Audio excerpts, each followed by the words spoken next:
Welcome to the channel. I've been going through our 308 brass because it's come to my attention someone's actually thrown in some military surplus, which is great because I love the head stamps. I mean, if you have a look, got some RG here and some more British surplus. One I don't really know a lot about, but maybe Norwegian, not sure. There's some MEN, which tends to be German, or maybe they contract sale to Belgium or something like that, I'm not really sure. And I think there was even a DAG, so I would have thought that was German as well, unless it also went off to Belgium or wherever. I'm not 100% sure anyway. It's got to be done because these cases are all Berdan primed, and if we tried to decap any of these in the normal way, then we'd have all sorts of problems because you can't decap Berdan primers. They don't have a central hole. You can see the video about Berdan versus boxer primers. We did one a few months ago, and I can link to that as well. I came across this though, and if you have a good look, the head stamp has been scratched off, but on the inside it's also Berdan primed, similar to all these other ones. It leads me to thinking that this is probably a military, or originally was a military round, and maybe they had to scratch off the head stamp. It could have been a bad batch, I'm not really sure. But then it got me thinking, that doesn't make a lot of sense. I mean, if it's a bad batch that you want to condemn or you want to dispose of, why would you go through the trouble of scratching the head stamps of every single one? I mean, there are much easier ways to mark that a batch of ammo is bad. So I don't think that's what it is, but I'm pretty sure it's military surplus.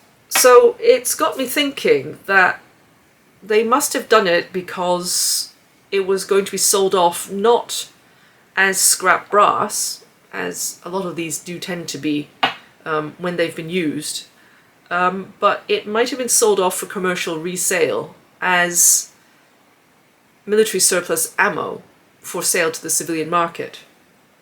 And what might have happened at that stage was, as a condition of sale, the reseller had to remove any markings that related to the military so that the ammunition's provenance was not known.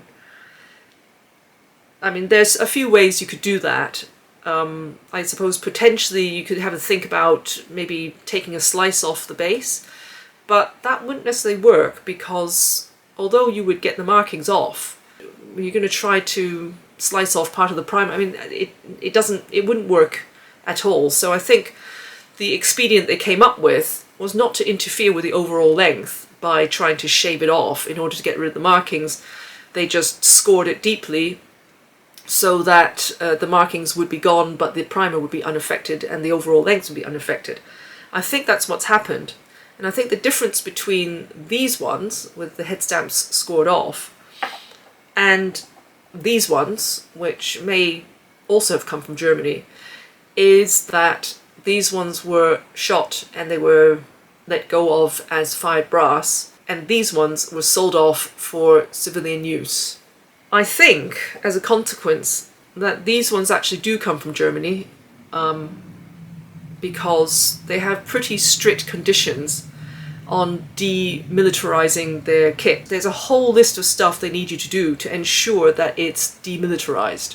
I'm sure there's a pretty rigorous inspection process, otherwise why would you go through the bother of scoring each and every head stamp? I mean, imagine you have thousands, tens of thousands, actually even tens of thousands is not an awful lot when you're talking about trying to decommission a whole depot's worth of stuff, and you're going to sit there and score off the head stamp of every single 7.62 round. I mean, that strikes me as an awful lot of work for military surplus. I don't know, but anyway, I think that makes it quite an interesting head stamp case in itself. I know it's fun to have a look at these ones and think about whether or not they show a date or if there's anything particular about ammunition made by that factory at that period. You're kind of denied that with these German military well, what I think are German military surplus rounds, X rounds. But in any case, I think there's a certain value in them in and of themselves for the fact that it's actually got its own story to tell, despite the fact there's not actually a head stamp left on it. So I hope that was interesting, and if you come across some of these, then don't worry, it's not because it was faulty ammo or something.